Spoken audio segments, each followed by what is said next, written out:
All right, my voice sounds a little iffy today.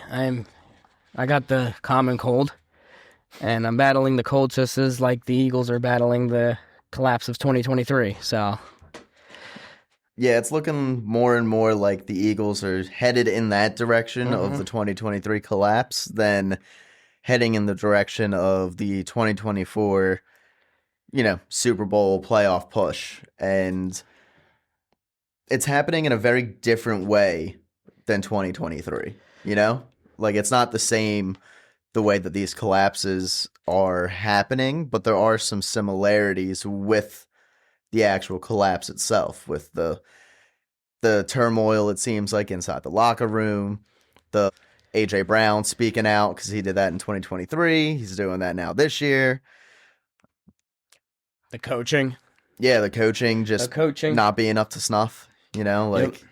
So there's a lot of stuff that seems like it is a callback to 2023. I don't want to say that it's like a repeat. we can't say it's a repeat, callback. but it's like a flashback. Yeah. So, along with my friend Tyler, I'm Andrew. Welcome to the second straight Eagles loss and the next episode of the 215 Sports Podcast. And I said last week, if the Eagles were playing on Black Friday, you're better off going shopping. And you were definitely right. You were definitely right going shopping because that was miserable performance. That was, yes. On both sides of the football. On both sides, yes. Yeah. But, I mean, the offense had it worse than anything. I mean, they were getting booed off of the field every single drive of the game, even the first drive. The first drive, they were getting booed off the goddamn field.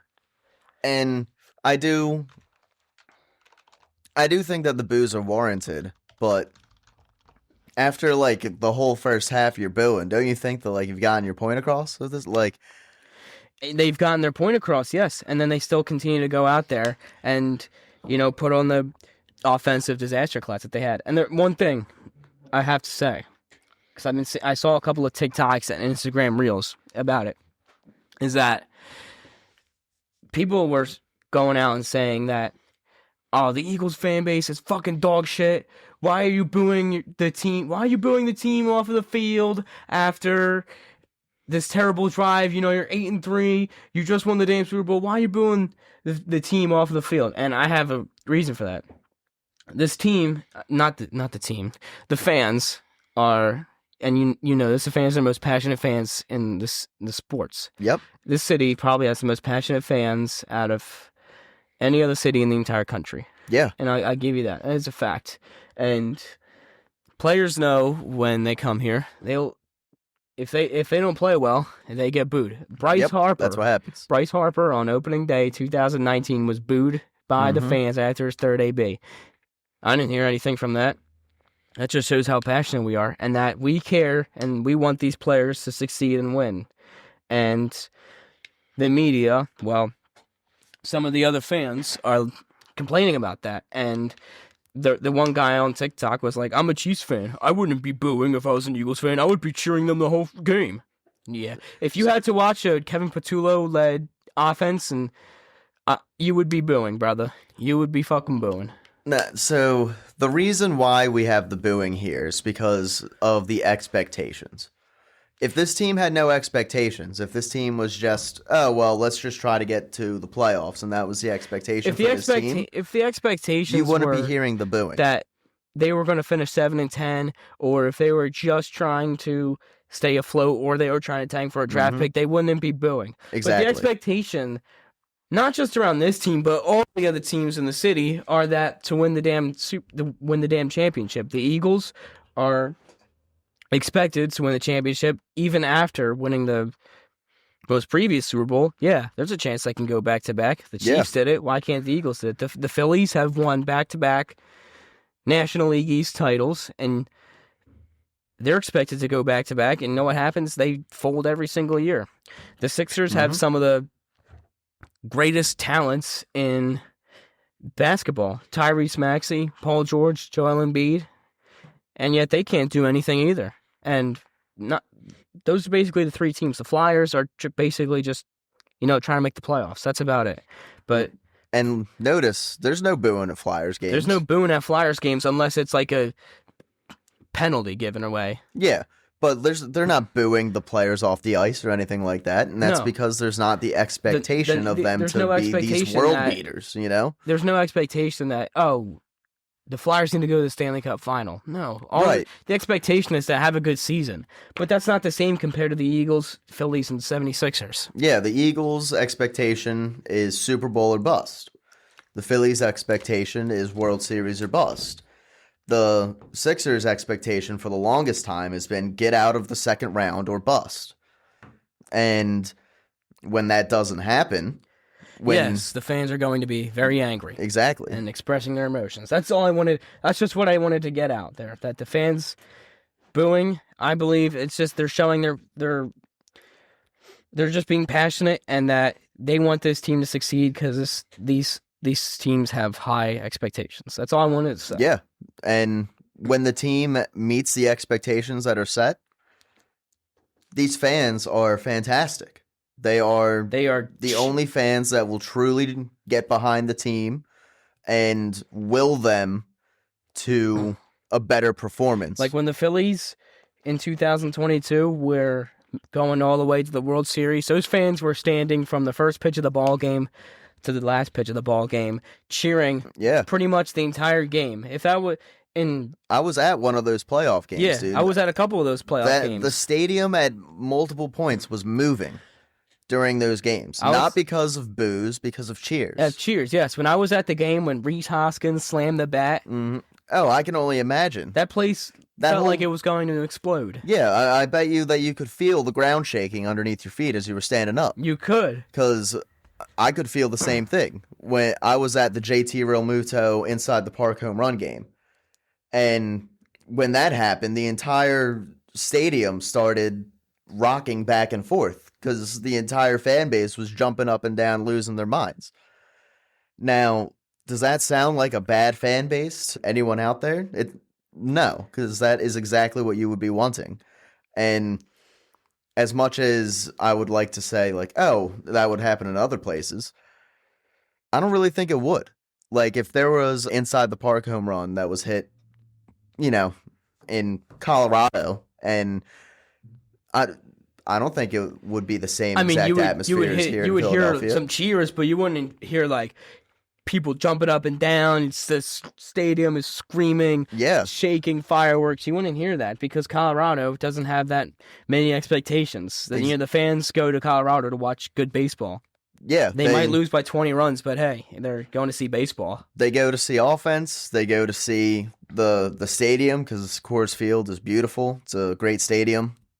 But they're not really sitting there in a game where they're losing 7-1 and they're booing their own team off the field because that's what they've come to expect from their team. Yeah, but if the Phillies are losing 7-1, you're going to hear some boos in the damn stadium. Because we're not expecting them to lose games like that. We're expecting them to be the team scoring the 7 runs, not the team giving up the by 7 6 runs. Exactly. So, that's just the point I wanted to get out. Yeah, let's just get that out there.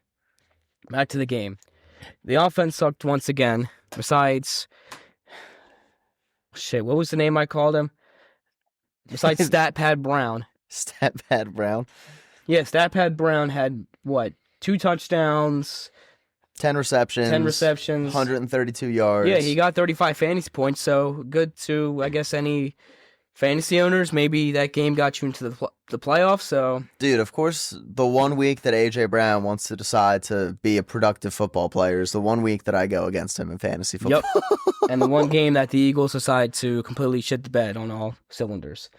But besides Statpad Brown, no one really had a good game. I mean, Jalen Hurts, I know that a lot of people like to blame Kevin Patullo and the coaching and stuff, but like what you said before, Tyler, some people like to put the blame on the quarterback. And I'm very lenient on Jalen Hurts. He's been very good all year.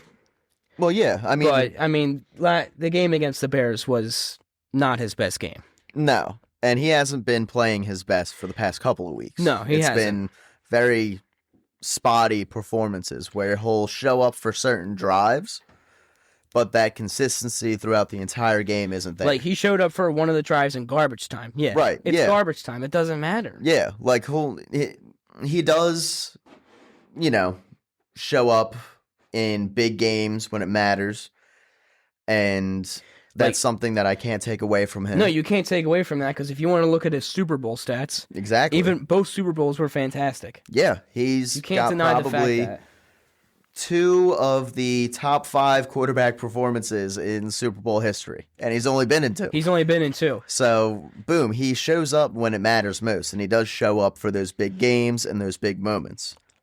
And yeah, if you want to blame the weather, so be it. But I mean, he missed a couple of throws. There was one of Devontae. He missed AJ. He missed. That would have been a touchdown. There was another throw that he missed to Devontae Smith. That would have been a touchdown too. Been a touchdown. Yep. Well, I mean, I don't want to say it there would have been a touchdown, but it would have been maybe an explosive play. 100%, because the defender was nowhere near him, and Devontae's not slow by any means. He's got breakaway speed, so if he was able to just turn upfield, and after catching that ball, there was a very good shot that he was not going to get caught. And then he threw an interception.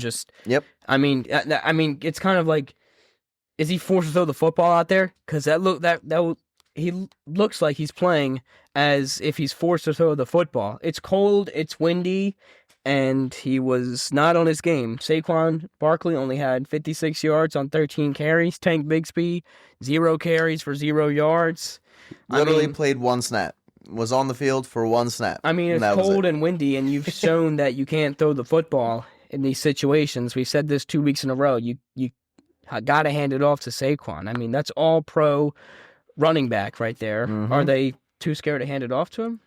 They have absolutely no confidence in their rushing game right now. They don't. They have no confidence in their offensive line. They have no confidence in the running back is going to make the right read. Which is absolutely ridiculous, considering that just 1 year ago, the teams were so scared of that offensive line, calling it the best in the damn league, and now they're so scared to hand it off to their all-pro running back. What a difference a year makes, man. What a difference a year makes. That is a true statement, and I'll give you that. When it comes to this offensive line, there was something that I heard on the radio earlier this week. I forget who said it, but they floated out the idea of all these deep playoff runs they've been making and the fact that their offensive line has generally been able to stay healthy all 4 of these years. All those snaps that are played, all those minutes might potentially be finally catching up to this offensive line group. The offensive line keeps getting injured every single week. Right. I mean, Lane Johnson's got a Liz Frank injury. So, I mean, Cam Jurgens has been missing time left and right. Right. And I'm no, strength and conditioning coach or anything like that, so I don't know what these guys are dealing with on a day-to-day basis. But it doesn't look like, from the perspective that you see through the camera when you're watching the game, that they're able to manipulate the line in the same way that they were last year. And we talked about this a little bit, I believe, last week, where how many times last season did you see Cam Jurgens kick out to the outside and get upfield and block in the second level? And you saw that a decent amount of times, because then that allowed Saquon Barkley to get those big explosive runs. You're not seeing that happening this year. Exactly, that's not happening this year. The offensive line hasn't been healthy enough to ask them, hey, chip block and then move to the outside, get to the second level, and then make another block. They don't have the health right now to be able to execute that, or at least it doesn't seem like the coaching staff has faith in them being able to execute it, because you're not even seeing it being run. It's not like it's being run and they're getting stopped. It's just not happening. Cam Jurgens isn't going to the outside. He's staying up the middle. You're not seeing Lane Cam Jurgens, it worked for you last year. Why ain't you doing it this year? What, are you scared you're going to injure yourself again? You're not seeing Lane Johnson come from one side of the line over to the other side of the line to run a counter. They're not even calling it, which shows, or at least tells me at least, that they know that there's health questions with this offensive line, so they don't even want to take the risk of calling that play. I feel like this is on the coordinator too. It's on a lot of different It's on a lot contributing of people, things, but you know? the coordinator's going to get all the blame. Well, there was one thing that I heard where it's the easiest to blame the coordinator because, number one, he's not a player. He's the one controlling the offense. So you don't have any emotional connection to the coach, you know? People will be reluctant to go after either Jalen Hurts or AJ Brown or Saquon Barkley. For what reason? He's their favorite player. He's a player that they respect and all that stuff. They won't go after the coach. Yeah. Now I feel like they've gone after the coach a lot. And then you got Egg Patullo. Notice how I said egg in his name? You got him saying it. I want to be down and like the players. That's why I don't want to be in the booth. That's the dumbest shit I've ever heard. I mean, so I don't know if he's ever been up in the booth before, just because, as you know, before he was just the passing game coordinator. He was the passing game coordinator. So if he's the passing game coordinator, you got to think he's probably down there on the sidelines with whoever the offensive coordinator is, because it's not like Kellen Moore was up in the booth last year. And the year before that, it's not like Brian Johnson was up in the booth. They were all down on the field. Maybe a change of scenery will work. You could see the whole field from up in the booth. And clearly, Kevin Patullo probably isn't looking at the defensive switches that they're making from the sideline when you have a very low angle of the players compared to all the way up in the booth when you can see everything on the field. Yeah. When you're down on the sideline, it's very hard to see what's actually happening through all the different bodies. It's easier for Fangio, because when Fangio's in the booth, he can see when the guy's motion and stuff, so he can tell the players, like, all right, go here, do this and that. Yeah. I mean, when you're down there on the sidelines, it's a lot harder to tell who's doing what because there's so many moving parts that are all happening, and it's all on the same plane of your eyesight, you know? It's not like you are sitting there and changing where your eyes are looking in a plane perspective that you do get from sitting up top in the booth, where I can look at this quarter of the field and then I can also look at this quarter of the field, where when you're actually on the field, it's like I'm not seeing like quarters or zones of the field. I'm just seeing the actual field. You know what I mean? Like, yeah. It's a lot harder to process what the defense is doing when you're not able to see all levels. It makes more sense when he's up in the damn booth. Yeah. And I know Eagles fans are going to say, like, oh, I'll fire Kevin Patullo and all this and that. I mean, what, you want Sirianni calling plays? Or you're going to bring in a new offensive coordinator, week 14's going to have 5 weeks to go through a completely different offense? It doesn't make sense. I'm just going to throw in a hypothetical here, right? So let's say they got whoever it was that the fans want. Let's say they got Brian Dable, or they got Frank Reich, or they got whoever it is that people want to see in here as the offensive coordinator. Do you really think getting a new offensive coordinator is going to miraculously heal the offensive line? Or miraculously get Jalen to throw the ball better? Yeah. See, that's the problem. The issues go on the players. Yeah, it's not just a coaching thing. It's not going to be a thing when you have 5 weeks as a new offensive coordinator to learn a brand new offense. Exactly. It's going to be different. So if Eagles fans are waiting for something, like, what, you're not going to have Sirianni call plays because he was terrible at that? No. They're going to wait till the offseason for a move. The only guy that you could potentially give, I feel, in my estimation, the play calling duties to, if it's not Kevin Patullo, is the new guy on the staff in Scott Loeffler, or Loeffler, however you correctly pronounce his name. I think it's Loeffler. But he doesn't have experience calling plays at the NFL level. He only has experience calling plays at collegiate level, and it's not like he was at some big program. He was at Bowling Green. I'm not going to trust a guy that came from Bowling Green to run an NFL offense in 5 weeks. Exactly.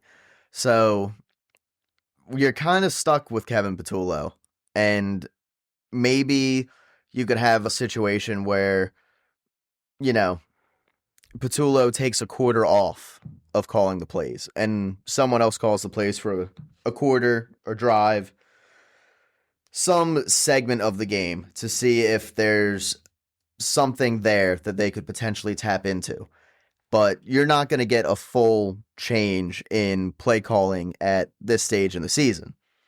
Unless it was Nick Sirianni coming over and being like, all right, I'm going to take over play calling duties because I'm the head coach. This is on me, essentially, to get this going. But if he was going to do that, he probably would have had to do that a couple of weeks ago. Yeah, I could see the thing where you call an offense for a quarter. Yeah, But just to see if you can get some new ideas or something going on. I would trust that as like a blowout. I'm not going to have a close game where I'm going to, all right, let's just, rotate offensive coordinators like musical chairs. You got to do this in a game where they have a comfortable lead. They're up by like 3 or 4 scores going into like the third or fourth quarter. And you know how good the defense is. I like the idea, but I would not do it in a close situation. I agree. I'm just thinking that could potentially just be a way where you could maybe get some type of new injection into the offense, and maybe, let's say that something successful does happen while someone else is calling the plays, even if they're not going to be calling it permanently, that could lean in some influence onto Kevin Patullo's decision for what he's going to call. Yeah. You know what I mean? That makes way more sense now. Yeah. But I don't want to stop. I want to talk about that was our offensive talk. Yeah, because we got to address the defense. The defense, they kept them in the game. It was 10-9 in the fourth quarter, but you're going to give up 281 rushing yards a game. That's almost 300 rushing yards. That's not going to win you shit. That's not winning you collegiate level numbers right there. That from is the collegiate running level game. numbers. The running game was running all over the Eagles like a sorority girl. Yeah, the defensive line got completely dominated at the point of attack. How many times did you see the Chicago Bears offensive line looking like the Eagles line last year, where they were getting to the linebackers? They were blocking upfield. They were fantastic blocking. They were great. They were doing everything, and they were...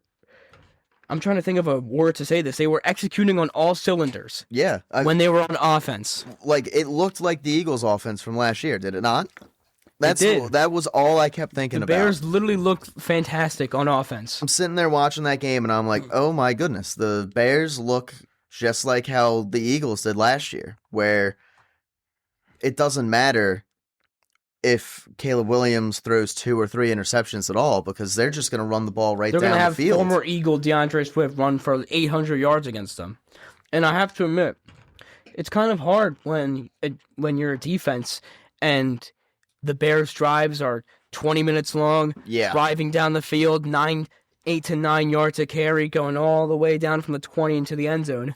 When the Eagles' drive is 2 minutes, they'll throw the ball 3 times, go 3 and out, get mercifully booed off the field, and then the defense is like, the defense, which is worn out and just went through that gruesome drive, has to go back out there, and then the Bears can just do the same exact thing.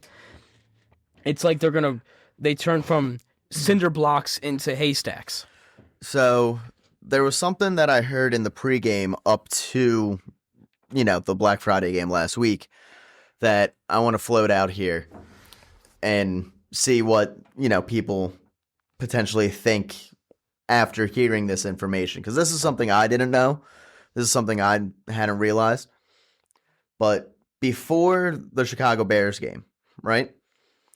The Eagles had played 86 more defensive snaps than any other team in the league. Jesus Christ. 86. That's a full 2 games. That is, yes. That is a full 2 games of snaps that the defense has played over every other defense in the NFL. And it goes to show you that the offense isn't stalling time on the field or chewing clock. Yeah. Like, it's kind of hard when the offense goes 2-minute drive, 3 and out, easy peasy, lemon squeezy. And it's not like the Eagles defense has the same rotational pieces that they did last year. Like last year, you had Jalen Carter, who was playing close to the same amount of snaps that he is this year, around 85, 88, 90%, which he's basically doing the same exact thing this year. But you had Milton Williams, who was playing 66 or like 67% of the snaps last year. And then Jordan Davis and Moro Ojomo were both playing about 20 to 30% maximum of the snaps. You don't got that rotational depth this year. Right. This year, you got Jordan Davis playing, I think it's 56% of the defensive snaps. You got Jordan Davis, Jalen Carter. And then Moro Ojomo is playing about 45% of the defensive snaps. And then coming off the edge is Brandon Graham. So at this point in the season, both Moro Ojomo and Jordan Davis have already eclipsed their snap total from last year. They're not used to the work overload. Exactly. But they have all this depth at the linebacker position. Jahad Campbell, for some reason, as a special teams player, I don't know why, but... Yeah, I don't know why Fangio hasn't used him more as an edge rusher now Campbell, that Nakobe Dean's back. Trotter, Nakobe Dean, Zach Bond, like, you have all this freaking linebacker depth, but where is the depth on the edge on the rush? Well, I think that they were expecting Jalix Hunt to make a bigger step forward than what he has, and it's worked a little bit. I mean, he has improved. He's had flashes in certain games where he's looked like he could be the real deal. You know, like he had a pick last game. Yeah, like he's had some very good moments, but he also is still inexperienced at the position itself, and he doesn't set the edge very well on rushes. When people rush to the outside, do you ever see Jalix Hunt set the edge? I mean, I've seen him do it a couple of times this year, but he's more a pin the ears back and get after the quarterback type of player, you know? And he doesn't get it through power or leverage. He's mostly doing it off of speed. If he's able to beat his man off the line and get an extra half a step on him, he can probably use his speed to blow right by him. But if he's not getting that initial half step, then he's not really impacting the play at all. He doesn't have the size, he doesn't have the strength to compete with these 300 and some pound offensive tackles. He just doesn't. You know, that's just where he is right now. I'm not saying that he won't be able to get there, but with his strength and the way that he plays the game right now, he's not at that stage where he's going to be able to beat a 330-pound offensive tackle one-on-one without getting an extra step on them. And you had Darius Smith retire in the middle of the season. So, yeah, like, that's why they had to bring back Brandon Graham. Right, so there have been some things. Now you're stuck with Jalen Carter, who's got shoulder problems and is week to week. So you're stuck with him for the game against the Chargers. He's not going to be week to week. He's going to be probably 2 to at least 3 weeks. That's what I'm thinking, too. He's one of the best defensive players. I don't want to rush his ass back. Yeah, he's not going to play this week against the Chargers. Who are you going to have starting? You're going to have Moro Ojomo, Jordan Davis, and freaking 70-year-old Brandon Graham. All right, Brandon Graham, like, you want a ring and stuff, but like, and then you're like 80, dude. Byron Young rotated in there. Now, Brandon Graham's going to be out there with Byron Young trying to guard Eagles legend Mekhi Becton. I would have to expect with Carter not playing that you're going to see more Jahad Campbell. Yeah, I would expect see Jahad Campbell, dude. Especially if Jalen Phillips and Zach Bond are both questionable and we're both limited at practice. You better be seeing some Jahad Campbell, and you'll probably see a lot more of Uche and Jalix Hunt in there. Mm-hmm. So this team could be a whole lot of banged up for the next game against LA. And it's not just the defensive line that had a rough game last week. It was the entire defense. Zach Bond had an interception go right out of his hands, where if he makes that interception, potentially we're talking about a different game. There were a couple of different parts of that defense where you looked at the game and you went, wow, if that maybe had just gone a little differently on that one play, then this whole entire game would have potentially changed. You know, if Bond's able to come up with that interception. If there was a play where Prescott was escaping and Jordan Davis was trying to chase him down, but he's just not fast enough. If you have someone else that's chasing him down there, or if he's just able to get him down and get the sack, instead of Dak Prescott being able to rush forward for an extra 6 yards, you might be potentially talking about, instead of that being a drive where they go down and they kick a field goal, that's a drive where maybe it stalls out and they have to punt. Or maybe that the offense actually decided to score more points in that game because they had a million other drives to score points and they didn't. Or Jake Elliott makes a field goal, which would give them 3 points, and they would still end up winning the damn game. So it's just it's like synonymous. And plus, Pretty much. You had Hurts that fumble on the tush push. If he doesn't fumble there, potentially it's a completely different game because they were inside the red zone, were they not? They were inside the red zone, and this is some bullshit Dave Dombrowski scenario. Like, what if Hurts didn't fumble a tush push? What if the Eagles scored more points? What if Jordan Davis got to Prescott? Like, I don't know. Like, what are you gonna dream about? Are you gonna dream about it, Dave Dombrowski? Like, and it's just when you see how much money this offense is getting paid, and how they're the highest paid offense in the league, and they're only able to muster 15 points as their average points since the bye week. That is unacceptable. Imagine seeing an offense with Jalen Hurts, Saquon Barkley, Devontae Smith, AJ Brown, Dallas Goedert, have some of the best offensive linemen, and Lane Johnson, and Jordan Mailata, and Landon Dickerson, and only able to score 15 points. I mean, the Titans, the Giants scored the same amount of points as the Eagles scored. Yeah. And they were playing a way better team than the New England Patriots. And Jackson Dart has definitely shown he's willing to run the football, and Jalen Hurts has not shown me the same thing. And that's another thing that we talked about last week. Did you see what happened to Jackson Dart when he ran the football Monday night? He got popped. Hurts is a little bitch and would not do that. But here's the other thing. Jackson Dart took that shot, stood right back up, went right back into the huddle. He did, yeah. He was fine. He didn't sit there and try to get in the dude's face. He didn't. Even though the other Giants player did, and it ended up costing them 15 yards. But he was like, all right, fine. That's how you're going to play it? Then this is how this game's going to be. And he didn't shy away from running the ball the entire rest of the game. No, he continued to run. It. I think Jalen Hurts ran the football once. Yeah, like he has got some fearlessness that it would be nice if you could see the same out of Jalen, because it doesn't look like he's playing fearlessly right now. It looks like he's playing with a severe lack of confidence. I mean, how do you just completely underthrow Devontae Smith on a pattern pattern, dude? It's not like you were throwing a deep shot down the field. It's a crossing pattern. It wasn't tipped or anything, because they showed replay. It was not tipped. It was completely underthrown. Like, dude, he's 10 yards away from you. You can't make a freaking 10-yard pass? Were you throwing an RV or a football? Like, there are just certain things where Jalen makes these decisions, or he makes these bad throws, and it's almost inconceivable that could even happen. Like, if you have someone that's wide open on a crossing route, on essentially a 5-yard slant, and you're running toward the goalpost, why are you underthrowing the ball?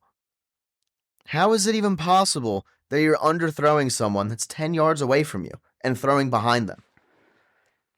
And it's not like there was a linebacker that was trying to keep the ball away from. Trying to jump in his face. It was open, dude. He was wide open. Twice, 3 times on occasion.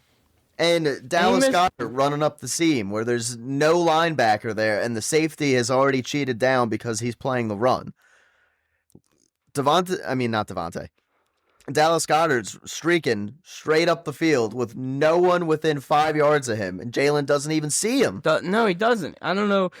What, is he purposely trying to hit AJ so he doesn't have a temper tantrum or something? Like, no, this goes back to what we were talking about last week, where Jalen Hurts is not the tallest quarterback. He's what, 6 foot, 6'1", Like in cleats, maybe? Yeah. He's not the tallest guy out there. He's not the tallest guy out there. But offensive linemen are typically 6'5", 6'6". They're big dudes. So how do you get a smaller quarterback to see the middle or all of the field? You move the pockets, which they aren't doing.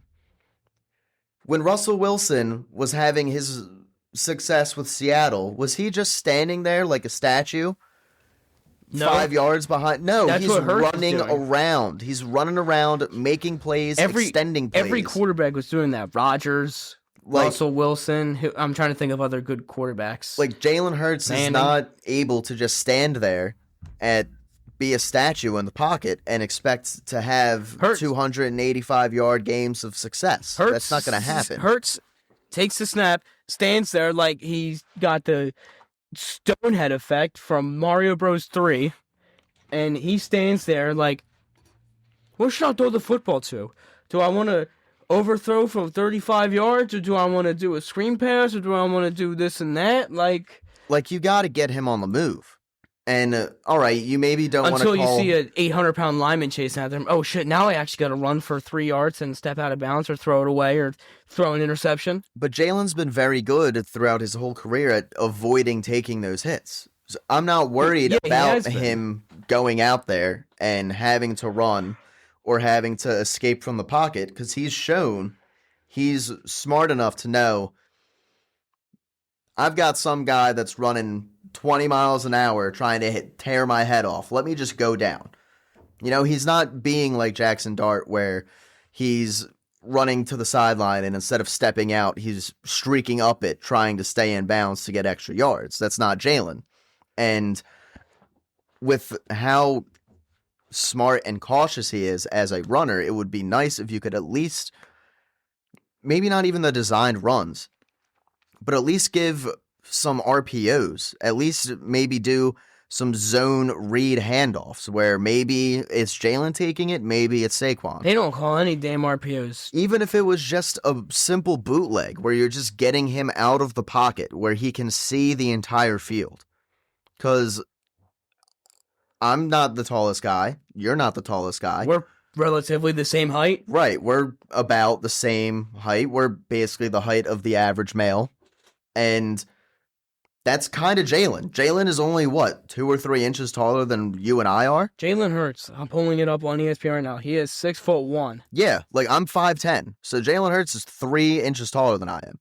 Like he's 3 inches taller than us. So that's basically sticking me and you in the pocket, and we're trying to see over Jordan Mailata, Tyler Steen, Lane Johnson, Cam Jurgens, Landon Dickerson.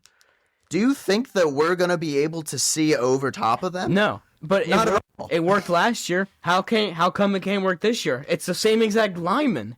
The reason why it worked last year is because they were doing the zone reads. They were doing the RPO. Jalen Hurts was moving outside of the pocket. That's not happening this year. Exactly. And because he's not doing that this year, I have at least a bit of a theory that he's not seeing the entire field. It's going to be very hard for you to see the entire field when you're 5 inches shorter than all the guys that are supposed to be protecting you. Like, it naturally, it just is. You're not going to be able to see over every single offensive lineman. There might be one lineman that has his head down or something where you're going to be able to see over top of him. But if your lineman's doing his job and standing his guy up, he's standing up straight. I'm not going to see, as a 6'1" guy, over the head of my 6'6" right guard that just pancake blocks someone and is standing him up. Like, that's just not how height works. Like, Jalen Hurts was Tom Brady's height, 6'4" or 6'5". All right, he could get away with that. Could have been a little bit different. Right, but he's not. He's a little bit. He's a shorty. Right, and that's not anything as like a knock on Jalen. That's just who he is, and the coaching staff. We can't control his height. Right, like the coaching staff is not putting him in a position where he can work around his height. They're putting him in a position where he has to try to work through the fact that he's not as tall and he can't see all of these routes developing on the field because he's not tall enough to see them. And that's just how it is.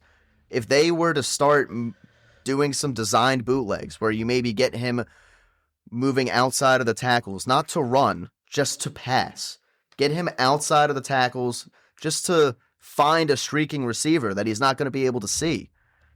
And they're not doing it. And there's so many different reasons why we could sit here and say that they aren't doing it. Oh, they want to protect Jalen or whatever the case may be. If you really want to go to the Super Bowl and win, you're going to have to put Jalen in danger. And that's just the reality of the situation. But everyone, the quarterback and the coordinators are so conservative that they just want to wrap Jalen into a blanket and just hug him and kiss him like he's a newborn child with the way that they're currently treating him right now. When like you said, he's got to take his risks. And the one thing, he does. The thing is, this shit is not changing against the LA Chargers. No, I don't think it's going to change for the rest of the season. Rest of the season, dude. Like, if you guys think that the Eagles are going to beat the LA Chargers, it's a reason that they put this game on Disney Channel for a reason. You're going to see the Monsters, Inc., monsters tearing up on tiny little... Sully's going to get a pick six. No, what's the name of the little girl? Boo, right? I forget. I haven't watched the damn movies in so long. But, yeah, no. Mike Wazowski's going to throw a pick six to Sully. Well, no, it's going to look like it. The Eagles are going to look like Boo out there. Like the little girl with the pigtails in the shirt. And the Chargers are going to look like all the monsters. The Chargers are going to look like the gigantic Sullivans, the Randalls, all that other stuff. The Eagles aren't winning shit in LA if they want to play the same thing. So if you want to see the Eagles 8-5, watch Monday Night Football on ABC or whatever you get, ESPN, whatever, because the Eagles are not winning, man. I mean, Statpad Brown will probably have a good game, but that's about it. The Eagles are going to have to rely on beating the bad teams on the rest of their schedule to win this division. They're going to have to rely on beating Washington twice and the Raiders. The Raiders, yeah. Because they're probably not going to beat the Chargers. I don't really think anyone is expecting them with the way that they're playing to go on the road in Buffalo and win that game. I didn't expect them to beat the Bears. Why do I have expectations that they'll beat the Chargers? Now, one thing that I will say is Vegas keeps setting these lines where it's looking like, all right, Vegas thinks that Philadelphia is going to win, and Vegas is usually more correct than we are on this stuff.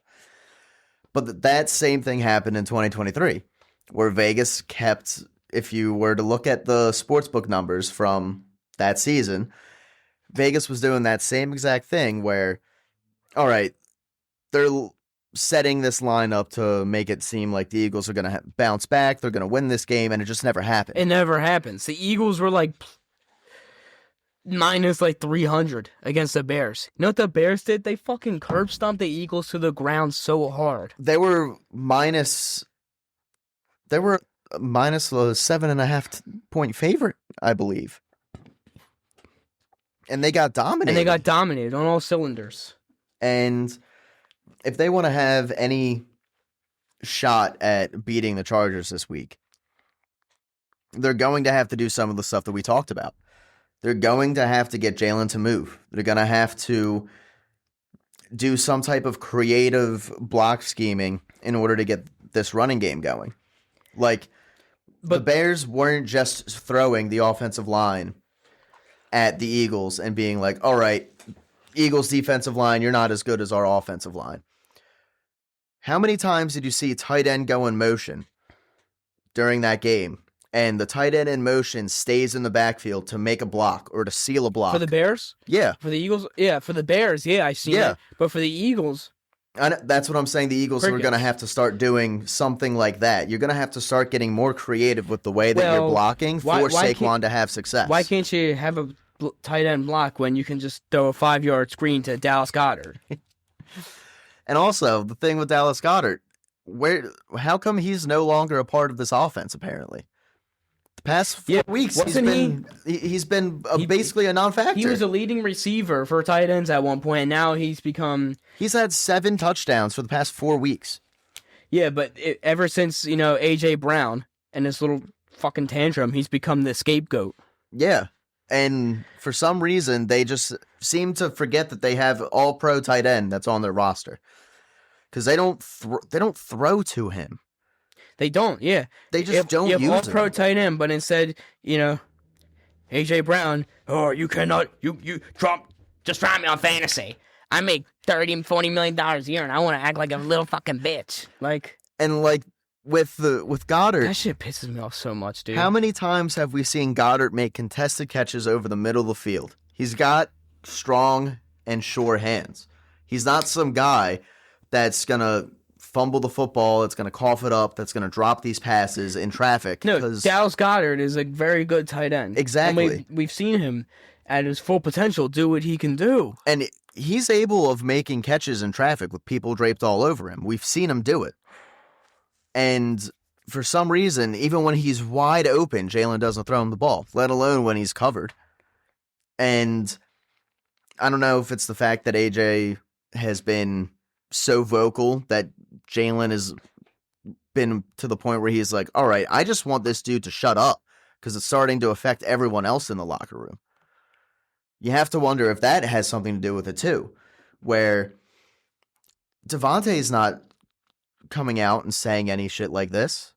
No, but Devontae is not getting the same type of... Saquon isn't coming out or saying anything like it's Dallas Goddard isn't coming out. It's only AJ. It's only AJ. So you wonder if maybe there's something going on behind closed doors that we aren't, keen to, that AJ Brown's making this a lot more difficult than what it appears to be, where AJ Brown is potentially going to Jalen or going to other members in that locker room and voicing his frustration of, how come I was wide open on that play and Jalen didn't throw it to me? Or how come I'm sitting here doing this doing that on this play and the ball's not coming my way?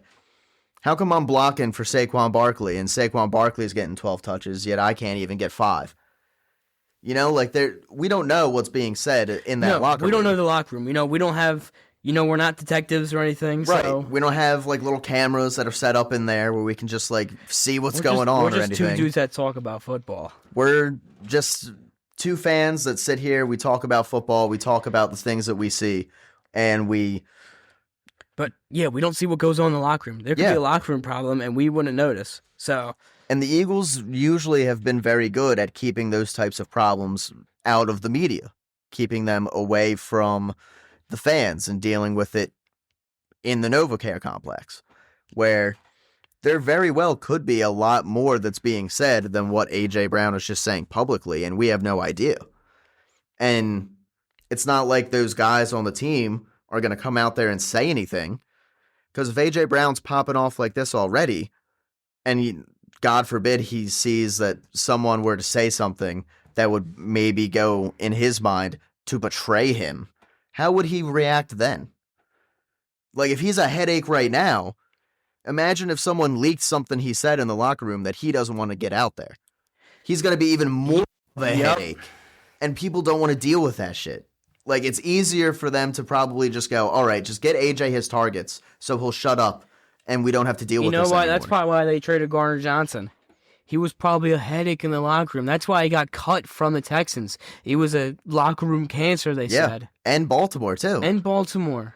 And that's why he is now with Chicago. Yeah, because he had some very choice words for not only the players, but the coaching staff as well, when he departed from both of those locations, when he departed from Baltimore and when he departed from Houston. When he departed from Houston, he didn't like how much he was blitzing, and he felt like he was carrying the defensive workload of the team. All right, fine. That's the way you feel? You're gone. He goes to Baltimore. Oh, I don't feel like I'm involved enough in the passing game. I don't feel like I'm involved enough in doing this or that. Oh, okay, that's how you feel? Well, then, see ya. You're gone. Goodbye. And there is the possibility that AJ could be even more of a headache than what we see. We're not Hard Knocks. Right. And if we're sitting here and we're annoyed with it, I can only imagine how his teammates feel about it. Because, I don't think there's any fan that's sitting here that's going, oh, yeah, AJ Brown is 100% in the right, and this is exactly what he should be doing. No. saying that. No one's gonna say that. No one from the radio or Exactly. Adam Schefter or anybody. No one's gonna say some bullshit like that. And if this is how he's acting now, I could only imagine if, like, remember in 2023 when Brandon Graham came out and said that there was some animosity between Jalen Hurts and AJ Brown going on in the locker room. He didn't explain why there was animosity, just that there was animosity. And you don't hear those types of reports coming out anymore. And I wonder if that's because AJ Brown probably freaked the hell out and was probably threatening to say even more stuff that the team doesn't want to get out there. Because it's not like AJ Brown doesn't know what's going on with this offense. It's not like he doesn't know what's going on.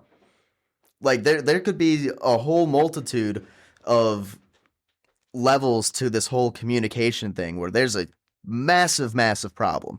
And as soon as one thing gets leaked or gets said that someone didn't want out there, it could now turn into a whole implosion of a whole bunch of information getting out. And the Eagles are probably looking at it like, well, he's the best receiver that we have. He's not getting enough targets in his mind. It's probably better for us to just ride this out with him and try to get him the ball as much as possible so that he doesn't start leaking other information about the team or about players or about whatever the case may be. And when you have that threat constantly looming over your head of, hey, this guy could just get mad about something and expose information about the team that we don't want out there, then you have to very carefully handle the person that is the volatile person in the situation, which happens to be AJ Brown. And you're not going to sit there and go against him because you're afraid of what the consequences are. You are. Mm-hmm. You're already paying him so much money. You can't just cut him and release him. We'll do a guessing game. What are AJ Brown's stats going to be Monday night? 8 receptions, 145 yards, and 3 touchdowns. Okay, what's Saquon Barkley's stats going to be? 37 yards on 20 carries. Devontae Smith, 6 yards, 1 catch. Dallas Goedert, 1 catch, 5 yards. And AJ Brown will have 3 touchdowns, and the Chargers will win still by 45. Hey, if AJ Brown gets 3 touchdowns, at least that's more offense than we've seen by this team in 4 weeks. That gets them to 21 points. That gets them to 21 points. But what about the defense? Like, Jesus, dude. At this point, I feel like the Eagles would be more willing to have a game where it's like 40-37 and they lose, just so that they can sit there and be like, we scored 37 points, guys. 37 points. We figured it out. We now know what we have to do. Your defense didn't figure that out by giving up, 40 freaking points. So 24 points by the defense allowed isn't even bad. No. When you think about it, the Eagles' offense should be scoring 35 to 40 a game. I mean, look at the game that was just on last night. Dallas scored 37 points, and it wasn't enough for them to win. Dallas scored 40, and they gave up 44. And how did the Eagles' defense, the Cowboys' defense is not good. They gave up 44 points to the Lions, and that Eagles' defense got basically manhandled after those first 3 drives. Mm-hmm. Yeah, I don't know.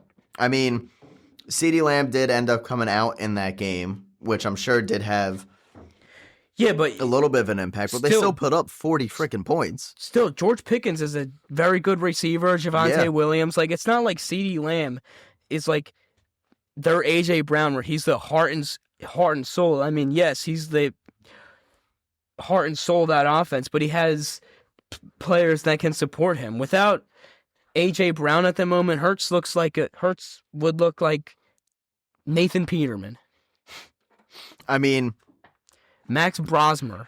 If you were to be without AJ Brown, then your top 2 receivers would be Devontae, which I don't think anyone's complaining about having him as number 1, because he basically is a number 1. He would be a number 1 on other teams in this league. It's just that we have AJ Brown here.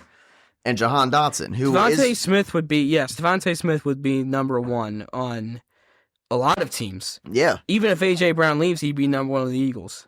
And the way that this whole AJ Brown thing is going, I don't think he's going to end up being here next year.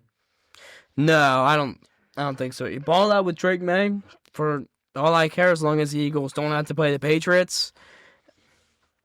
I mean, if he wants to be, if they do end up trading him in the offseason, he wants to be snappy and stuff after winning a ring with us, then good riddance. Like I'll personally egg your house like I did, like what happened to Kevin Patullo. Wait, like you did Kevin Patullo? You were the guy? Oh no, it's you? Oh, they got me.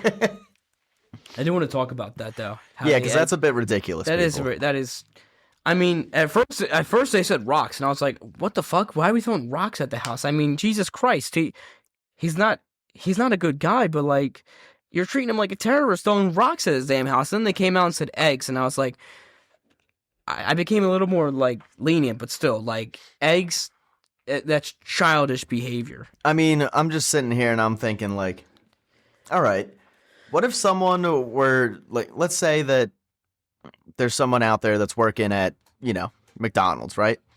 And there was a customer that was unsatisfied with their order. Would you think that it's okay for then that customer to follow you to your house and figure out where you live and egg your house with your family inside? What, he's gonna throw McChickens at the windows? Like, what are we doing here, people? We're literally getting so obsessed where we're finding out where this dude lives, number one. First of all, I don't know how they found out where the dude lives. I know a lot of the players and coaches and stuff live in, like, New Jersey, but, like...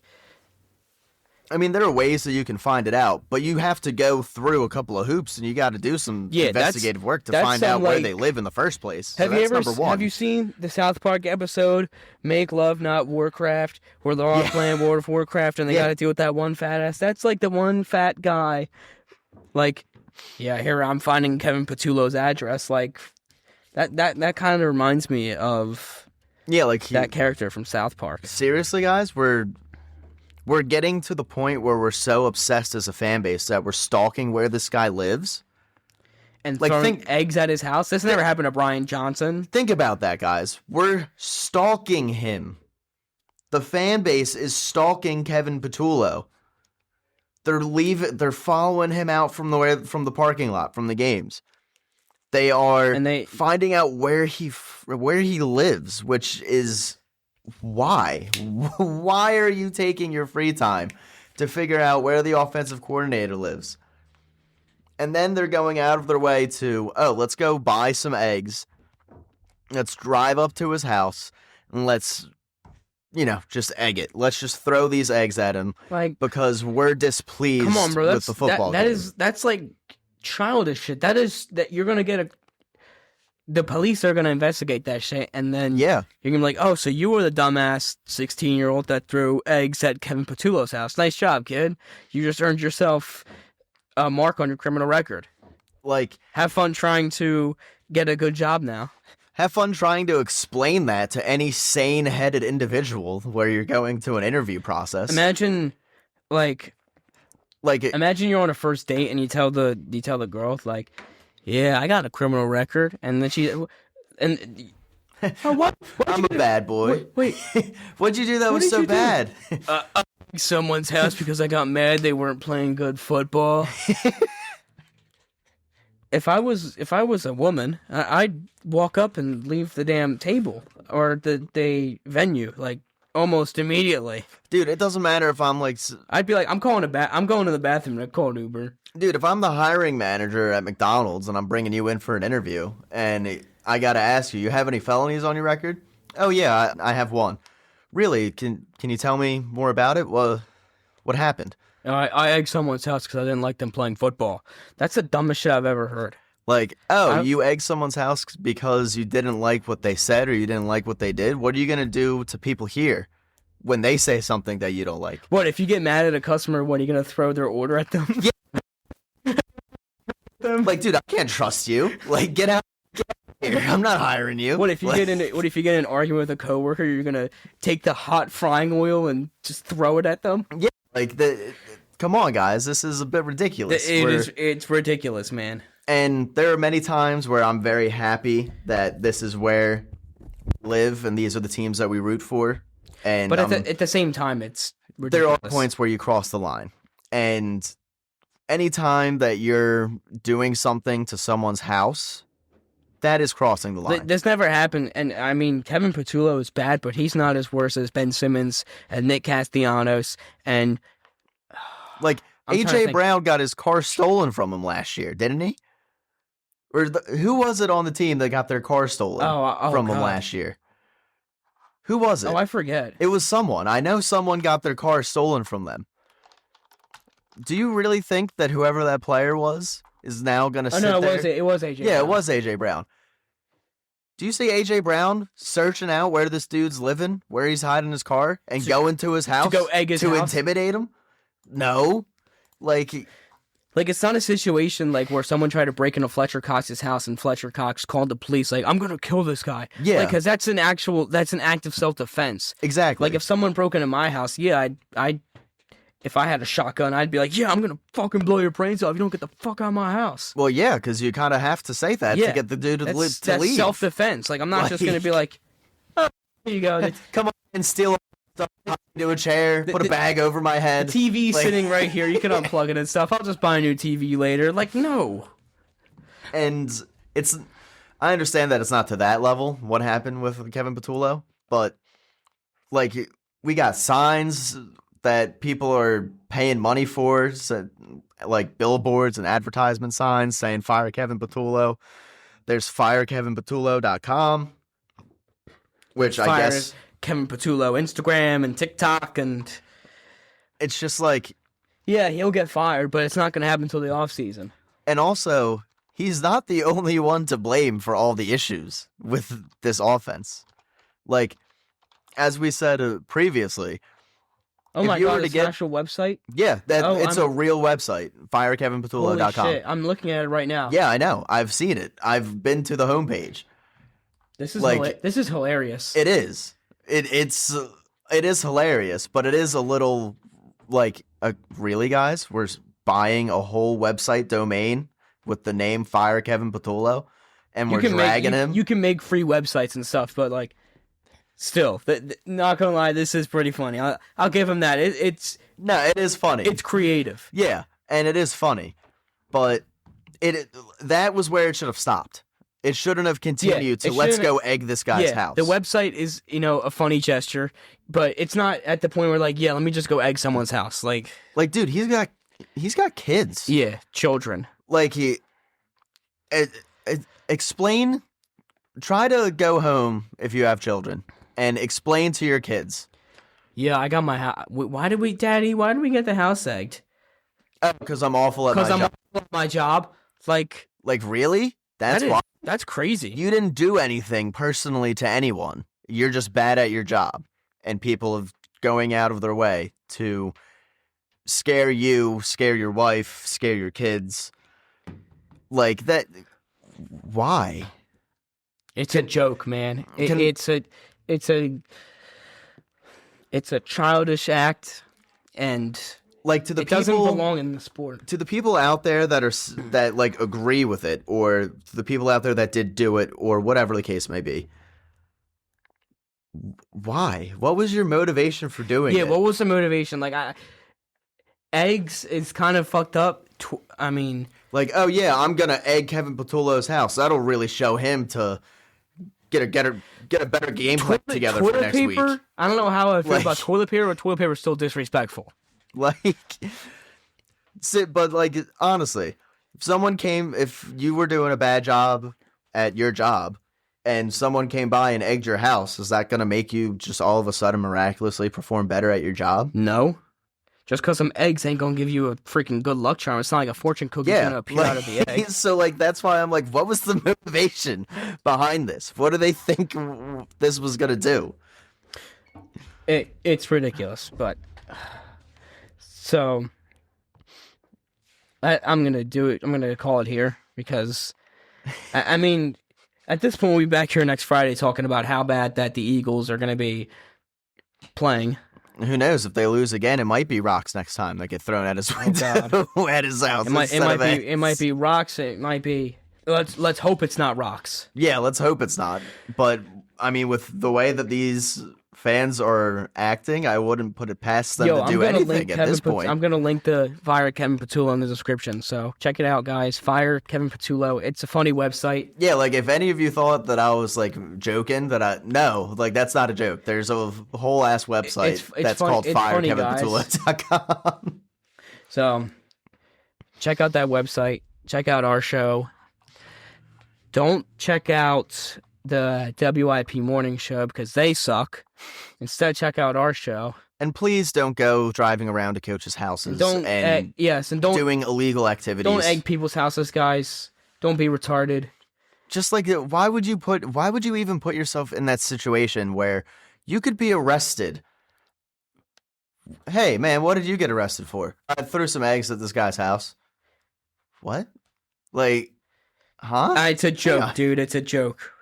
I mean, like, don't put yourself in a scenario where you're going to potentially get arrested and charged with assault and damage of property. Don't get arrested. I know they suck right now, but there's nothing we can do about it. We're just the fans. Yeah. So just enjoy it while we can. We already got the ring. And, next week, the winter meetings are coming up. We'll probably talk about a lot of baseball if there's anything big that's happening. And it's not like this year is like the only year. Like, there's not. The Eagles are built to have this sustained success for a long time. So it's not like if they don't win it this year, they're never going to get back to the Super Bowl. They're never going to have another shot. Like, let's just take a chill pill, guys. Relax, guys. It's a down year, but you still have basically everyone that you have on this team right now under contract for next year. You're going to have a couple of pieces that probably won't be here, like AJ Brown, and you maybe might have, like, Jordan Davis might not be back, because his contract thing is up in the air on whether or not the Eagles are going to bring him back. But it's not like you're going to have a ton of losses to this team where people are just going to be leaving and you're going to have 10 different holes to fill. Like, this is a team that is still set up to win over the long haul. Even if they don't do it this year, they're going to be right back in the conversation for next year. So let's not treat this like the world is ending because the Eagles aren't Super Bowl contenders this year. Yep. It's fine. Like, it's fine, guys. Just get a grip over it, guys. Like, yeah. It's ridiculous. So don't egg people's houses, and when the Eagles lose, we'll see you next week.